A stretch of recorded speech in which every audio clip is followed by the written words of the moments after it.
Have you met her? So I just recorded my full episode, but I didn't hit record on my camera. So yeah, okay, well, that's just the way it is. Me. Anyway, hi, I'm Meta, and welcome to the first episode of Have You Met Her? If you didn't already know, it is ADHD Awareness Month in October. So great, get your awareness on. Most awareness campaigns completely miss what real understanding actually looks like. Most organizations, workplaces, and schools are actually missing the real gap between awareness and understanding and real action. So here's my question. What are people actually aware of? Because I speak to people every single day who are struggling.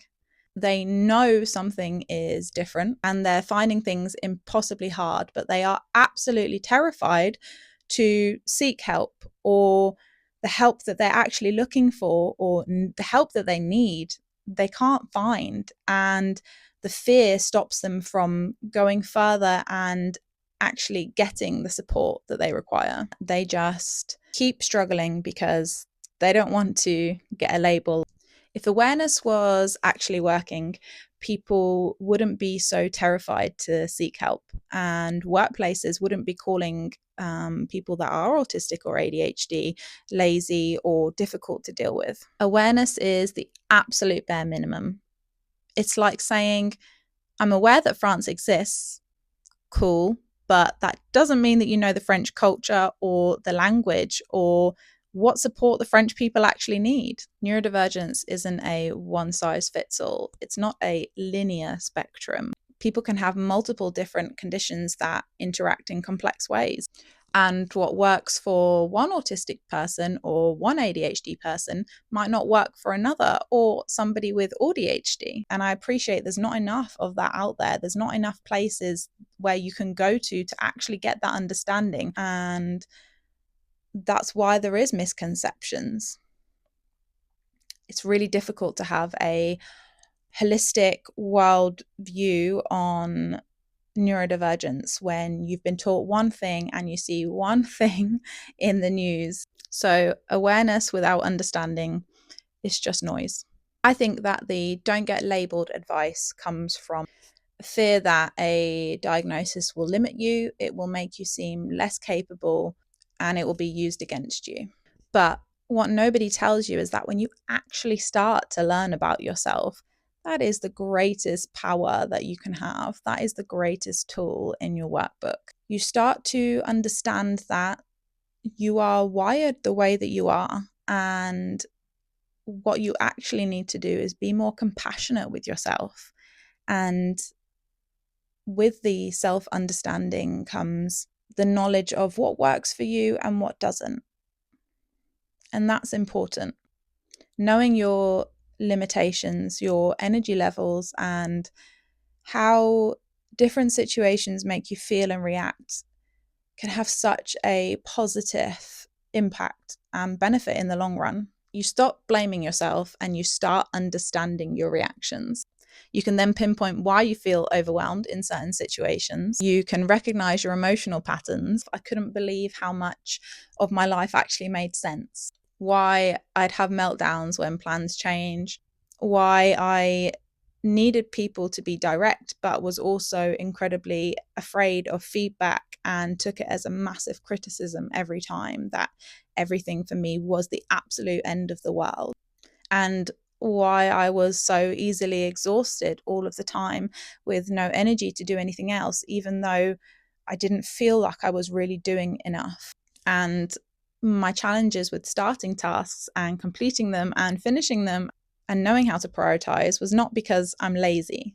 And that's where the real change comes in, because you can't advocate for your needs if you don't know what the support is that you actually need. You can't explain your reactions if you don't know where they come from. And you can't find strategies that will work for you if you don't understand how your brain actually operates. Everybody wants help instantly, and they see awareness and they're like, great, okay, now I understand. But simply reading things on social media, on TikTok, on Instagram, it's not giving you the actual understanding that you truly need.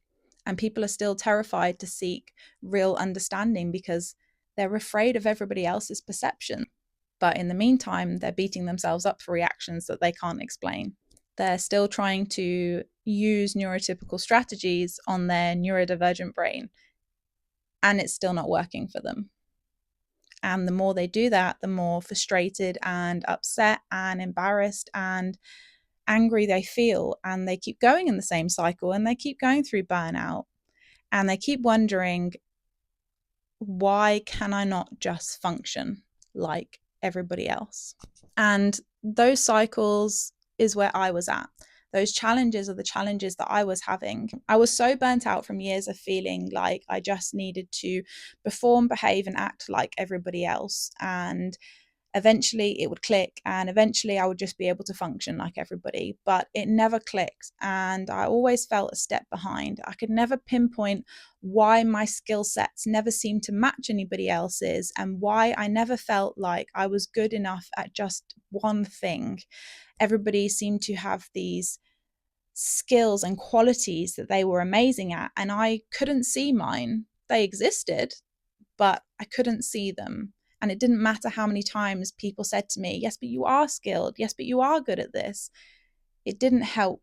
It just made me more frustrated because I couldn't understand. I couldn't see it myself. When I had my breakdown this year, I was so poorly, both physically and mentally. And I was convinced that there was something majorly wrong with me, that I was going to die, and that was it. I was terrified. I barely slept at all. And I had so many physical ailments constantly. I was at the GP practice every other week, begging them to run more blood tests and to really find out what's wrong with me. And they would just say, there is nothing really showing. It's probably just stress. And that really frustrated me because I thought, like, it's not just stress. Like, I'm having all of these physical problems. I'd worked myself up so much that I was so petrified of everything and of everybody. And I even lost the ability to advocate and speak up for myself. Every time I was in any situation with any type of authority figure or somebody that I deemed to be an authority figure, I was unable to, what I call, get my words out. My brain felt like it was foggy all of the time, that everything was up there, but I couldn't explain or put into words what I was trying to say. And I still experience that. And I've always experienced that. But I recognize now that when I'm in a calm state and when I feel comfortable and when I am emotionally regulated, that I can get my words out better, that I can explain how I'm feeling and put things into a sentence that makes sense for somebody. But at that point, I wasn't able to. And that was a really terrifying and scary feeling. I even went so far to put my mum in charge of my care because I honestly felt that no one was listening to me and that I was really, really alone. I felt broken and I felt like an incapable person that was just a burden on everybody else. When I got my diagnosis back in 2022, I thought, okay, this is great. Like, this is going to change my whole world. I am going to be fixed. I am going to be able to function like everybody else. That wasn't the case. I got my diagnosis. I had to wait another 9 months for medication. And I thought, right, okay, the medication is going to do everything. It's going to make the massive difference that I need. It didn't. And the medication doesn't even work all month sometimes, I explored the support that they had available through the NHS, and I I did not feel like it was easily accessible or targeting the support that I actually needed, because I was in such a bad place myself that I needed some direction. I needed some instruction to helped me get to where I could start helping myself. And that can be a massive challenge when you have neurodivergence. The challenge with any disability that is hidden is that when you do not look like you need support, when you look like a functioning member of society, people automatically assume and put you in the same category as themselves, assume that you can do everything that they do. It's what schools do, it's what workplaces do. And when you can't, but you look like you can, and you've masked your whole life to make it look like you can, even though you're so exhausted from doing that, actually getting access to help becomes almost impossible. And I didn't do anything after I got the medication for a long time because it's such a difficulty, like trying to find and pinpoint the actual support that you need. And then when I was really struggling this year, I thought, right, I have to try and get some proper help again. Now I have to look for something that's going to help me. And I searched all over Google, and there's a lot of workshops, there's a lot of seminars and talks online. And I reached out to the NHS team and was given a load of information about what they offer. And again, it was very haphazard and very, you can come in for this on this day and this on this day, and this is a group workshop and this is face to face. And all I wanted was somewhere to go where it was going to be the same person that I saw each time. And it was a starting plan, almost an instruction to, here is how you start. Let us help you get there. And it just didn't exist. There wasn't support groups that I wanted to go to. I didn't feel like I sat in the same category as these people. And that really put me off. And I actually couldn't really find any support groups around. I couldn't see anything properly advertised for people that were really high masking, but actually desperately needed support. I think people think that getting support for neurodivergence is embarrassing.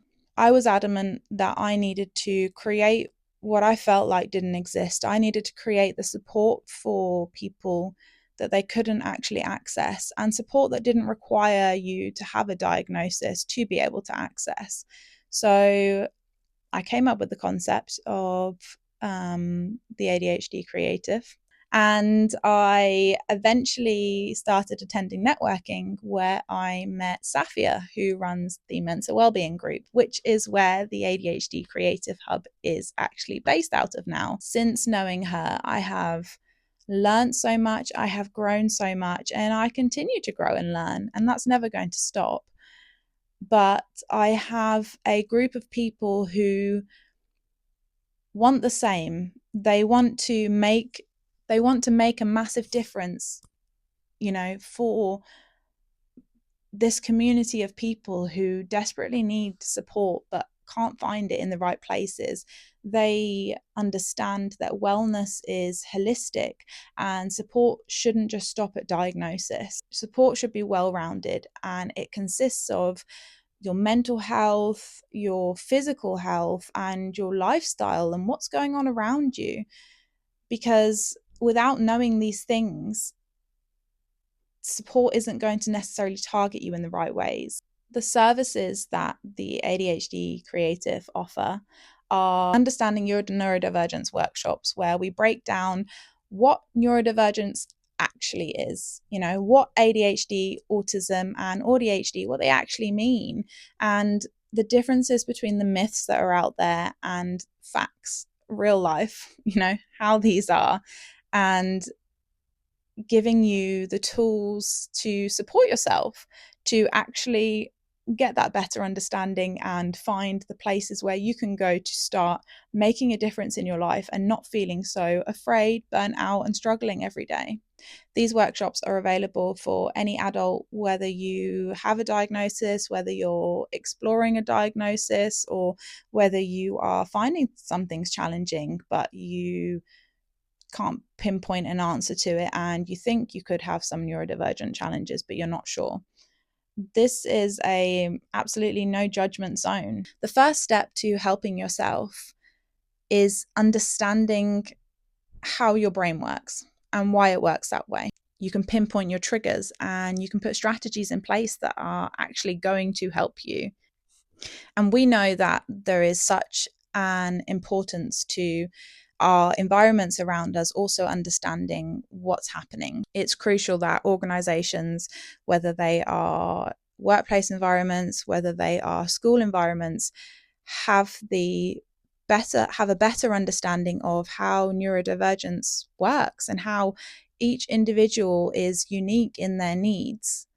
But again, without experiencing these challenges themselves, people can really struggle to understand what is actually happening. And it's easier to assume that everybody works the same. So, our experiential training program actually places individuals in the experiences of neurodivergent challenges. Obviously, we can never pinpoint exactly the experience that somebody else is having. We are all unique. So we create experiences that help people actually feel what sensory overload feels like, what challenges with executive functioning looks like, what it's like when your brain is constantly fighting against itself.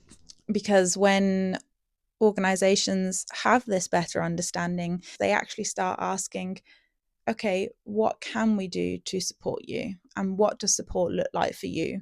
Rather than putting everybody into one category and thinking that everybody just needs the same help. But even understanding isn't enough on its own. We need action, and accessible support can mean the simplest of things. It can mean giving people actual deadlines rather than telling them, I need this done ASAP, or giving clearer instructions on tasks, or making environments more friendly for everybody to be in them. And this doesn't just support neurodivergent people, it supports everybody. It's support by universal design. That is so important. Real action looks like communication that's clear, direct, and doesn't rely on unspoken rules. Real action looks like creating accessibility that everybody can benefit from. It's creating spaces for people to stop masking who they think they need to be and allow them to actually be who they are. Because when the fear dissipates, the greatness of people really comes through. And I do believe that most organizations want to do better. I just think they don't know how and they don't know what steps to take. So that's where we come in, and that's where we bridge that gap. And speaking of action, I have something exciting to share myself that is happening. On the 21st of November, we are hosting our first ever fundraising event, and it's called Unmasquerade. If we can make a difference and support the adults of Northamptonshire that are finding life a challenge every single day, then that's what I'm determined to do. Everybody deserves to get to the age of 80 and feel that they had a good, deserving life. We're building something really special, and we'd love for you to get involved. So please keep an eye out over the next week or so when we will be releasing all of the details, including ticket information. We don't just raise awareness, we create real understanding and we put action in place to make a difference. So here's what I want you to take away from this first episode. If you are finding things a challenge every single day and it is impacting your daily life, your work life, your home life, please do not be afraid to seek some answers to get a better understanding of yourself. Having a better understanding of yourself doesn't give you a label. It gives you the opportunity to improve your quality of life, to put in place strategies that are actually going to help you to stop you going through that same cycle, break the stigma and remove this idea that being neurodivergent is a problem, because it's certainly not. And actually, when we really give people the support and the space and the validation and understanding of themselves, we make such a difference and people begin to live up to their amazing potentials. Action is where real change happens. Thank you for following along and listening to our very first episode of Have You Met Her? New episodes drop weekly on YouTube and not wherever you get your podcasts. Please subscribe, follow, and share this with anybody that you feel needs to hear it.